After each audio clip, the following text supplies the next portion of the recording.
우리 다 함께 일어나서 하나님 말씀 창세기 27장 28절 말씀, 29절 말씀 같이 읽겠습니다. 시작. 하나님은 하늘의 이슬과 땅의 기름짐이며 풍성한 곡식과 포도주를 내게 주시기를 원하노라. 만민이 너를 섬기고 열국이 내게 굴복하리니 내가 형제들의 주가 되고 내 어머니의 아들들이 내게 굴복하며 너를 저주하는 자는 저주를 받고 너를 축복하는 자는 복을 받기를 원하노라. 아멘. 옆에 분들과 인사합니다. 참 잘 오셨습니다. 주님의 이름으로 축복합니다.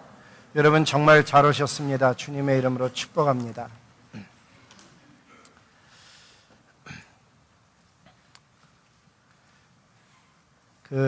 지난 금요일 날 새 찬양과 기도의 밤 시간에 구역 찬양제를 했습니다.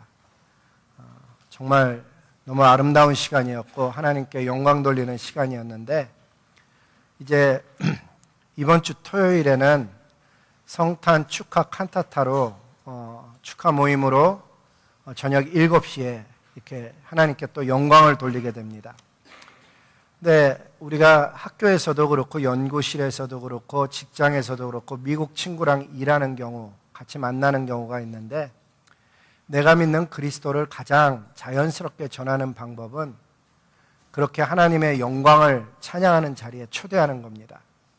이 음악은 만국의 공통 언어라서 누가 와도 그 음악 속에 있는 하나님의 영광을 볼 수가 있고 느낄 수가 있고 함께 감흥할 수가 있습니다. 그래서 이번 토요일 날 저녁 7시인데 초대장도 한국어로도 만들고 영어로도 만들어 놨으니까 오고 안 오고는 그 사람과 하나님과의 관계인데 전하고 안 전하고는 나의 의무입니다. 그래서 가능하면 가져가서 전달해줘서 하나님 앞에 그 칸타타의 영광을 드러내는 모습을 보고 함께 영광 돌리고 예배드릴 뿐만 아니라 하나님께로 가까이 오는, 그리고 또 우리 삶 속에 미국 사람들하고 별로 이야기할 거가 없을 수도 있는데 함께 내가 믿는 하나님, 나의 신앙, 나의 라이프를 나누는 그런 시간이 되기를 원합니다.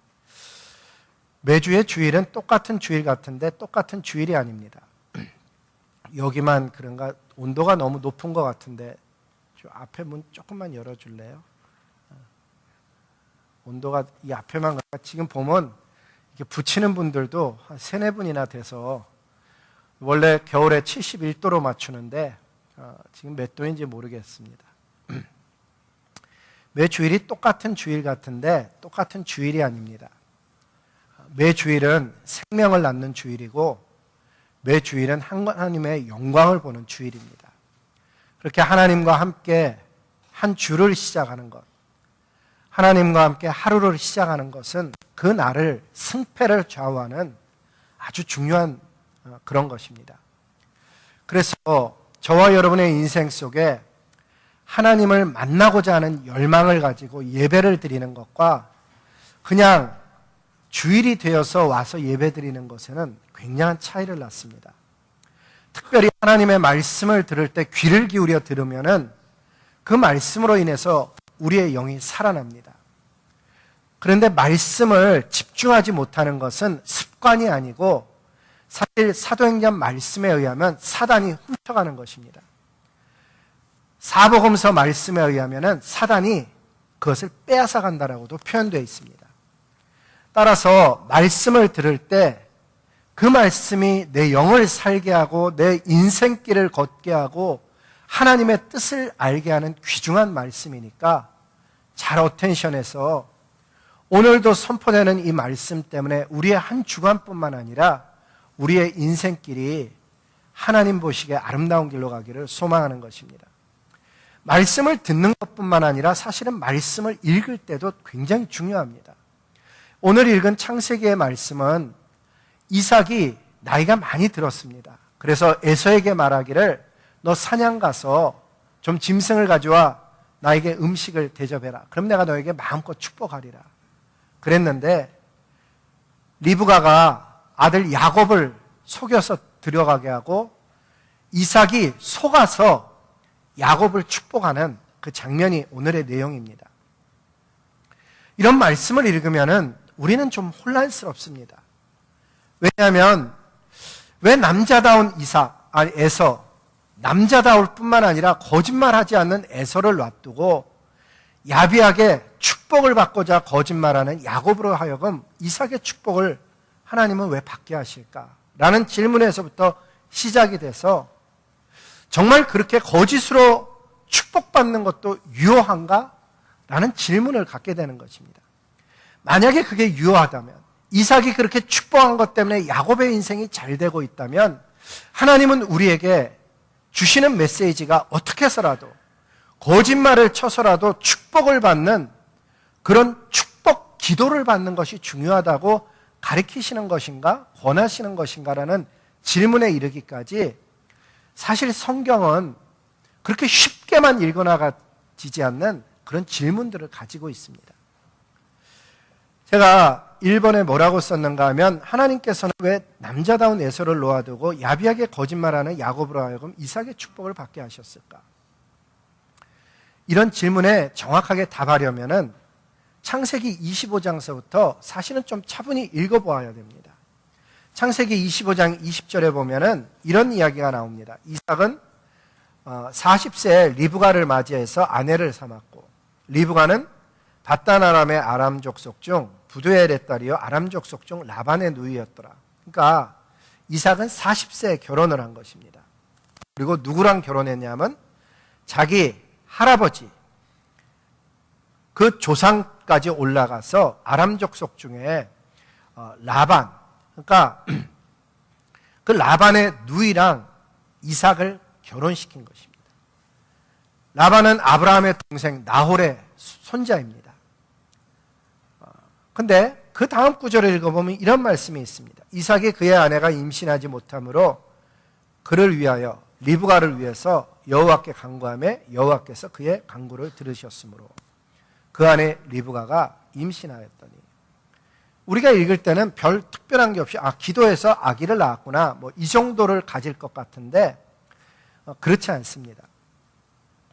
여기서의 그 기도, 간구라는 단어가 원어를 보면 뭐라고 되어 있냐면 야타르라는 단어인데 이것은 예배에서 향을 피우는 것을 의미합니다. 성경에 보면 우리 기도가 하나님께 상달되는 모습을 향이 올라가는 모습으로 써놓은 것이 여러 곳 있습니다. 예를 들면 성막에 가면 분향단, 들어가면 오른쪽에 떡상이 있고 왼쪽에 등대가 있었는데 앞에 보면 분향단이 있었잖아요. 이 떡상은 말씀을 의미하는 거고 그 앞에 있었던 등은 성령에 의해서 말씀이 조명돼야 되듯이 그 성령에 의해서 기도가 진행돼야 되기 때문에 앞에 분향단에 향을 피우게 돼 있었습니다. 나중에 성경을 읽어보면 시편 141편에 보면 다윗이 하나님 앞에 고백을 하면서 뭐라 그러는가 하면 하나님, 나의 기도가 주님 앞에 분향같이 되기를 원하나이다. 이렇게 기도를 합니다. 그러니까 자기가 기도하는 것이 하나님께 드려지는 아름다운 향기라고 그렇게 상상하며 기도를 드렸던 것입니다. 우리 그리스도인에게 주어진 가장 큰 특징 중에 하나는 무엇인가 하면 하나님과 직접 대화할 수 있는, 하나님께 직접 기도할 수 있는 특권입니다. 자녀된 특권이죠. 예수 그리스도의 십자가를 통해서 얻어진 특권인 것입니다. 사랑하는 성도 여러분, 이 세상 사는 동안에 인간의 힘으로 해결할 수 없는 일들을 만나거든 기도하시기 바랍니다. 전능하신 하나님은 그 기도를 흠양하실 뿐만 아니라 그 삶 속에 개입하셔서 하나님의 영광과 능력을 드러내시기를 기뻐하시는 하늘 아버지이십니다. 이삭은 리브가에게 아기가 생기게 해달라고 기도했다고 성경에 써져 있는데 얼마나 기도했는지가 적혀져 있지가 않습니다. 정확히 얼마를 기도했다고 적혀져 있지는 않지만 그 말씀을 보니까 20년 만에 아기를 가진 것은 분명합니다. 40에 결혼을 해갖고 60에 아기를 가졌는데 쌍둥이를 가진 것입니다. 20년 동안에 그에게는 기도의 시간이 있었습니다. 이 정도의 배경을 이야기하면 그 다음에 이제 다시 우리 질문으로 돌아가는 거죠. 하나님께서는 왜 에서를 놓아두고 야곱으로 하여금 축복을 받게 하셨을까? 정답은 무엇인가 하면 하나님이 그렇게 하신 것이 아니라는 사실입니다. 하나님께서는 야곱에게 한 번도 거짓말로 이삭에게 가서 기도받으라 권한 적이 없고 그렇게 거짓으로 축복받은 행위를 두둔하신 적이 없습니다. 아니 오히려 징계를 하셨습니다. 민수기 23장 19절에 보면 하나님께서는 거짓말하지 않는 분이시라고 분명하게 선언을 하고 계십니다. 성경을 읽어보면 이렇게 거짓말로 축복을 받은 것은 하나님이 시킨 것이 아니고 편애에서 나온 이야기입니다.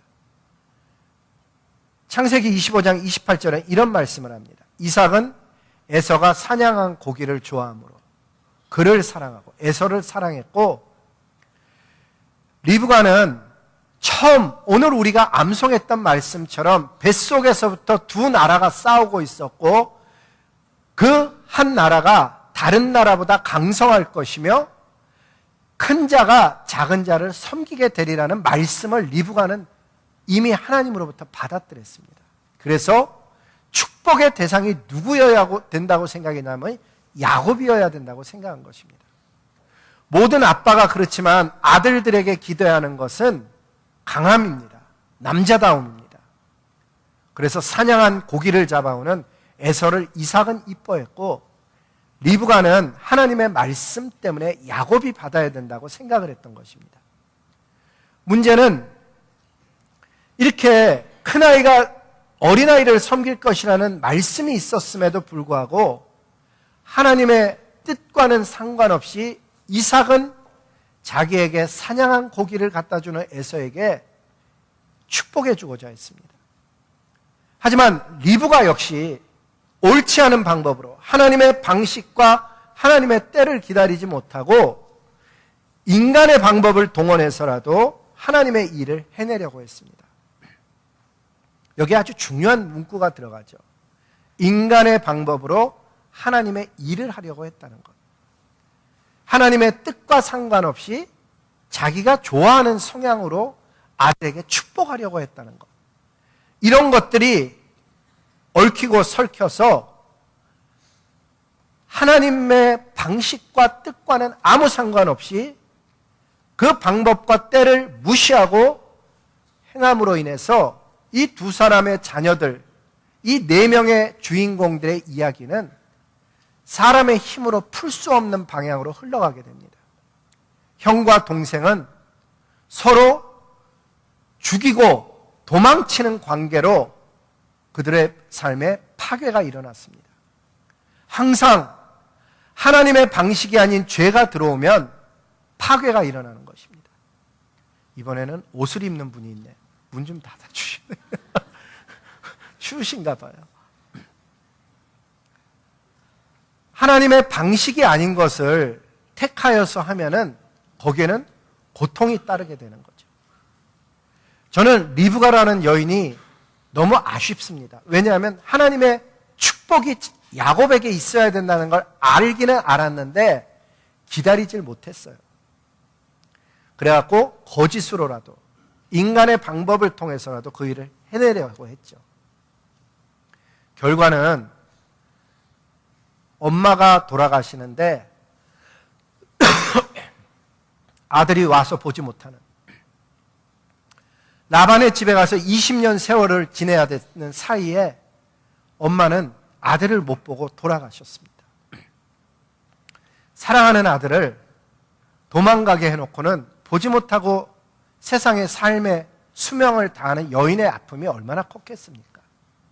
아니, 두 아들이 서로 의좋게 사는 것을 보지 못하고 그렇게 20년이라는 세월을 떨어져서 살게 만든 장본인, 그 일을 만들어낸 그 삶은 얼마나 후회가 많았겠습니까? 하나님이 만든 게 아니고 인간의 잘못된 방식에서 시작된 이야기는 이 이야기의 질문서부터 사실은 틀리게 만든 거죠. 하나님께서는 거짓된 일을 축복하거나 묵인하신 것이 아닙니다. 오히려 그 일을 행했던 두 자녀는 떨어져 20년간 만나지도 못하고 살았고 그 일을 계획했던 리브가는 마지막 숨을 거두는 순간까지 사랑했던 아들의 얼굴을 보지 못하고 장사되어져야만 했습니다. 어마어마한 대가를 치른 거죠. 그렇다면 그 다음 질문으로 넘어가 보죠. 그러면 그렇게 거짓말에서 받은 축복은 유효했던 것인가 하는 이야기입니다. 이 질문에 답을 하기 전에 우리는 좀 더 마무리해야 되는 이야기가 있습니다. 그것은 야곱과 에서의 이야기입니다. 성령 하나님께서는 말씀을 기록하시면서 우리가 잘 이해 못하는 말씀을 써놓으셨습니다. 로마서 9장 13절 말씀인데, 기록된 바 내가, 여기서의 나는 하나님이셔요. 그러니까 쉽게 읽으면 기록된 바 하나님께서는 야곱은 사랑하고 에서는 미워하셨다 하심과 같으니라, 이렇게 기록되어 있는데, 이 쓴 시점이 에서나 야곱이 다 잘한 다음에 썼으면 그래도 이해가 되죠. 왜? 살면서 야곱은 사랑할 만한 짓을 하고 에서는 미워할 만한 짓을 했으면 이 말씀이 성립이 되는데, 이 말씀이 쓰여지는 시점을 여러분이 읽어보면 엄마의 태중에 있을 때, 세상에 태어나기 전에 하나님께서는 한 아이는 사랑하고 한 아이는 미워했다는 거예요. 이게 신앙심을 어느 정도 가지고 있는지 아는 분이 읽으면은 굉장히 어려운 말씀인 거예요. 왜 어렵냐 하면 여기 청년들도 있는데 청년한테 아기 2명을 보여주면서 어때요? 그러면 청년들이 두 아이를 다 이뻐할 거예요. 왜? 아기니까. 아기니까는 이뻐하는 거죠. 어느 나라를 가도 아기를 이뻐해요. 어느 나라를 가도 아기를 소중하게 여겨요. 아직 선과 악을 구분 못하는 아기예요. 근데 오늘 말씀이 왜 어려운가 하면 아직 태어나서 아무런 일을 하지 않았는데 사랑의 하나님, 공의의 하나님, 아니 좀 부족함이 있어도 사랑해 줘야 될 하나님이실 것 같은데, 오늘 말씀에는 야곱은 사랑하고 에서는 미워했다는 거예요. 이런 말씀을 읽을 때 어떤 분은 이해할 수 있는 분도 있고, 어떤 분은 저거 분명히 내가 배웠던 내용인데 그러면서 정리 못하는 분도 있고, 어떤 분은 처음부터 아예 포기했기 때문에 지금도 이해 못하는 분도 있고, 여러분은 이런 하나님의 말씀 앞에 하나님을 어떻게 이해하고 계십니까? 최소한 어른이 잘못한 거에 관해서는 하나님이 사랑했다 미워했다 할 것 같은데, 아직 태어나지도 않은 아기를 두고 그런다는 것이 이상하지 않냐는 것이에요. 그런데 그런 개념이 왜 생기는가 하면 우리 인간의 리미테이션이죠. 우리는 시간이라는 관점 때문에 그렇게 되지만 하나님께는 시간을 만드신 분이셔서 시간의 구애를 받지 않는 거예요. 에서가 어떻게 태어나서 어떻게 죽을까를 한 번에 보고 계신 하나님, 야곱이 어떻게 태어나서 어떤 일을 하다가 어떻게 변화를 받고 어떤 하늘의 사람이 되는가를 알고 계시는, 한눈에 보고 계신 하나님만이 하실 수 있는 말씀이라는 거예요. 로마서 9장의 주제는 무엇인가 하면 구원이 너희 노력이나 의로움이 아니라는 걸 이야기하면서 이 말씀이 주어졌어요. 그래서 바로 그 다음 구절이 이렇게 돼요. 그런즉 우리가 무슨 말하리요? 두 아이가 태어나지 않았는데 사랑한다 미워한다 하는 하나님께 불의가 있다고 할 수 있느냐?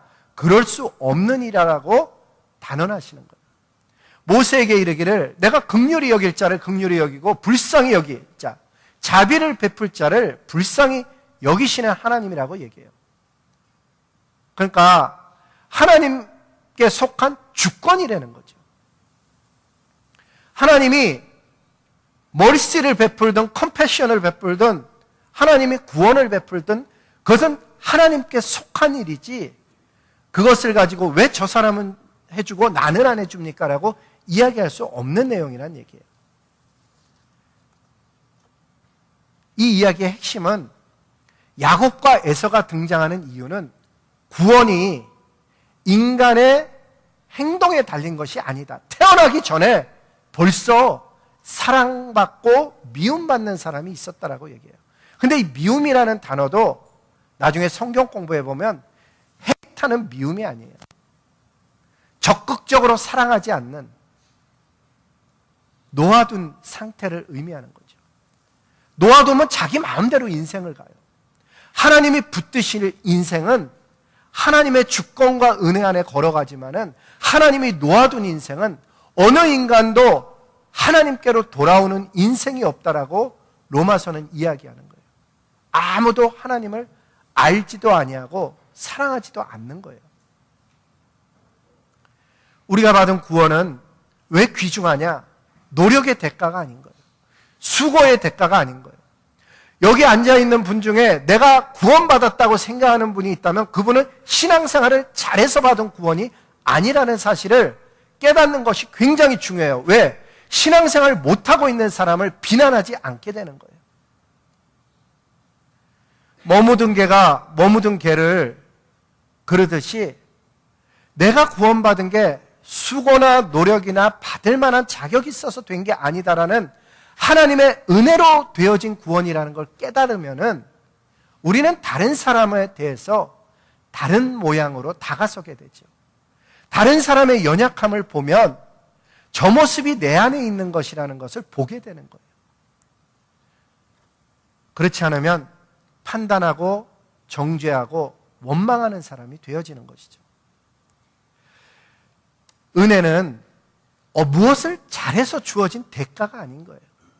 은혜는 일방적인 하나님의 사랑이기 때문에 우리의 반응이 어때야 되는가 하면 허물이 많고 부족하고 쓸모없는 인생을 불러주신 하나님 감사합니다 하면서 끊임없이 주님 앞에 나가서 찬양 드려야 되고, 넘어질 때마다 낙심하는 게 아니에요.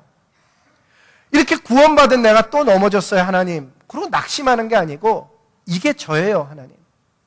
그런 저를 구원하신 하나님, 저를 불쌍히 여겨주세요.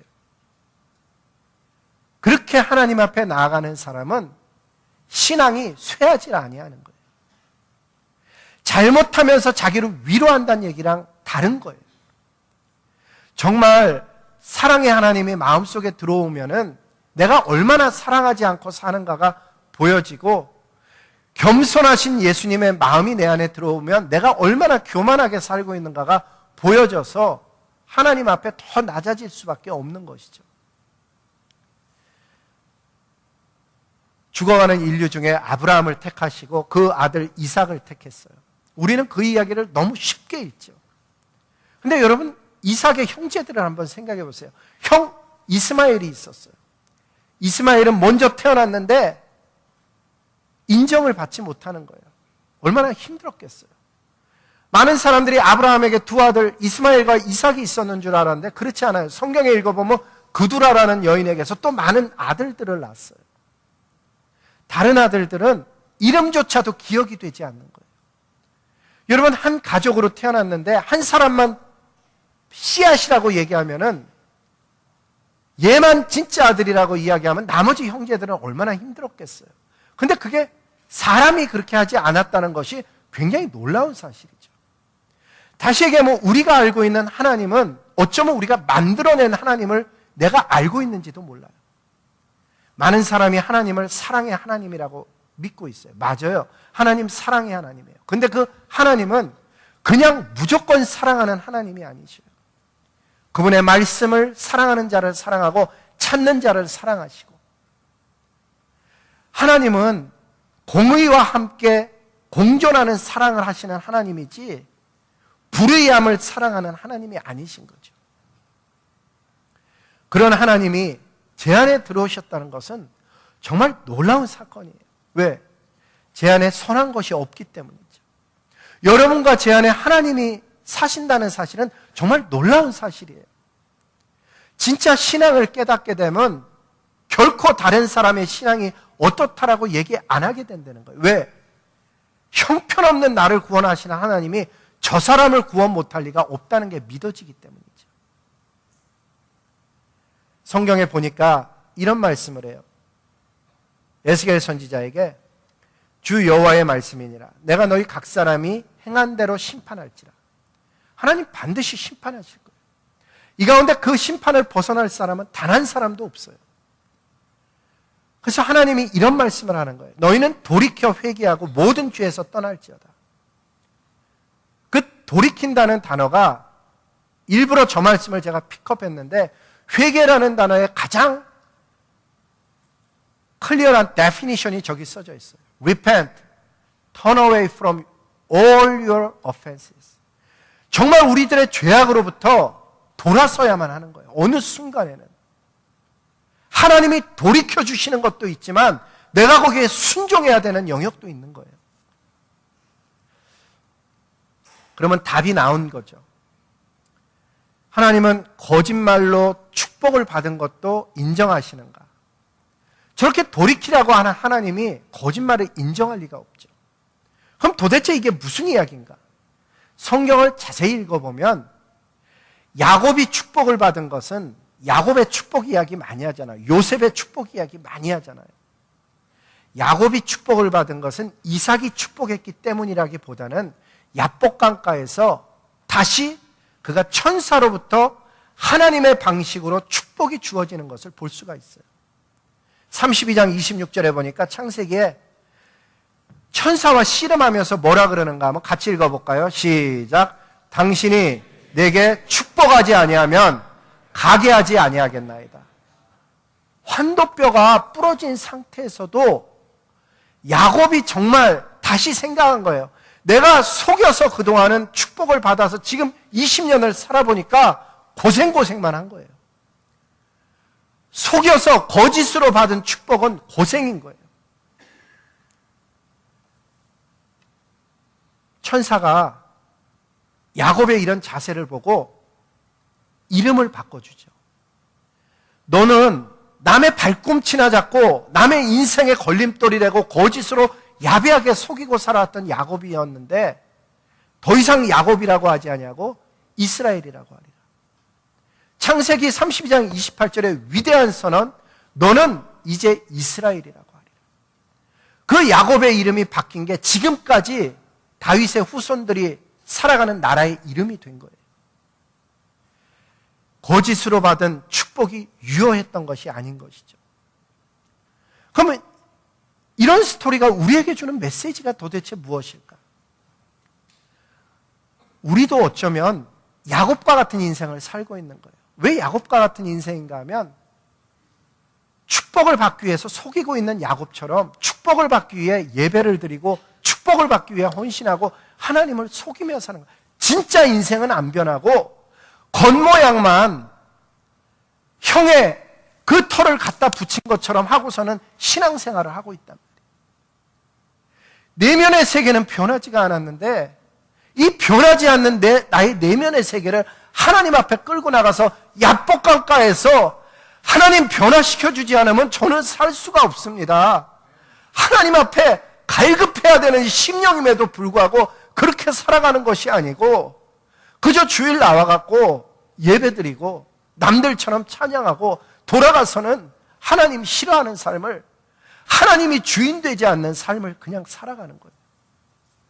진짜 하나님이 주인 되는 삶이 되면 하루하루가 탄식이 없을 수가 없어요. 하나님, 제가 하나님의 자녀인데도 불구하고 왜 이렇게 사는지 모르겠어요. 도와주세요.